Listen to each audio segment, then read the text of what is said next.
প্ৰথম কথাটো হ'ল কি, চাওক, মই এজন দলৰ কাৰ্যকৰ্তা হিচাপে মই ৰাইজৰ লগত এতিয়াৰ পৰা নহয়, মই 2010 চনত দলটোত যোগদান কৰাৰ পৰা এতিয়ালৈকে একাধিক্ৰমে দলৰ বিভিন্ন দায়িত্ব পালন কৰাৰ লগতে ৰাইজৰ বিভিন্ন সমস্যাসমূহৰ লগত ৰাইজৰ লগত একেলগে থাকি মই সহায় সহযোগিতা যিমানখিনি পাৰিছোঁ, শাৰীৰিক শ্ৰমৰ পৰা আদি কৰি সকলো কামৰ লগত মই ৰাইজৰ লগত আছোঁ।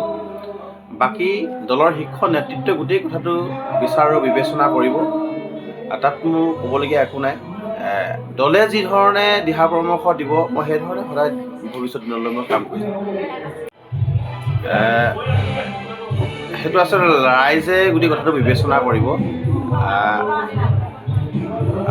আমাৰ কথাটো হ'ল কি, মাননীয় মুখ্যমন্ত্ৰী মহোদয় যিটো সপোন, এই সপোন বাস্তৱত পূৰণ কৰাৰ কাৰণে এগৰাকী দলৰ কাৰ্যকৰ্তা হিচাপে আমি সদায় সহযোগিতাৰে ৰাইজৰ লগত দুখে সুখে থাকি সমাজখনক আগবঢ়াই নিয়াৰ লগতে মুখ্যমন্ত্ৰী মহোদয়ৰ সপোন বাস্তৱত পূৰণ কৰাৰ কাৰণে আমি দলৰ কাৰ্যকৰ্তা হিচাপে দলে যেনেধৰণে নিৰ্দেশনা প্ৰেৰণ কৰিব, আমি তেনেধৰণেই কাম কাজ আগবঢ়াই নিম। যদি দলে মোক যোগ্য প্ৰাৰ্থী হিচাপে বিবেচনা কৰে, নিশ্চিতভাৱে ৰাইজৰ লগত আলাপ আলোচনা কৰি ৰাইজৰ যিখিনি আচলতে মৌলিক সমস্যা, সেই সমস্যাখিনি সমাধান কৰাৰ কাৰণে মই নিশ্চিতভাৱে কাম কৰিম।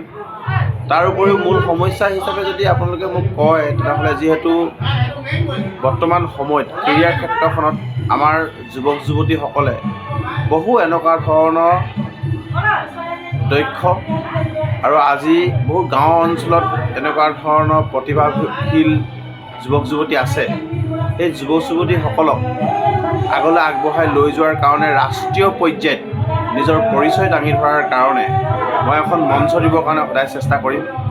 তাৰ সমান্তৰালভাৱে যিহেতু খোৱাং এই যিটো সমষ্টি, লেজাই, কলাখোৱা, মধুপুৰ যিটো বান বিধত্ত এটা অঞ্চল হয়, এতিয়াৰ এটা মানে কি বিষয় বিজ্ঞান প্ৰযুক্তিবিদ্যাৰ সন্মতভাৱে আমি পাৰে মানে চেষ্টা কৰিম যে কি তাৰ যিটো মথাউৰি নিৰ্মাণ ইতিমধ্যে এইখিনিৰ ওপৰত অসম চৰকাৰে কাম কৰি আছে। লগত আমি যিমান পাৰোঁ যতপন আছে চেষ্টা কৰিম ৰাইজৰ লগত থাকি। ৰাইজ আছে, চাহ জনজাতি অধ্যুষিত অঞ্চলত বহুত আমাৰ কিছুমান কৰণীয় কাম আছে। চাহ জনজাতি অধ্যুষিত অঞ্চলৰ আজিকালি যুৱক যুৱতীসকল যথেষ্ট শিক্ষিত হয়।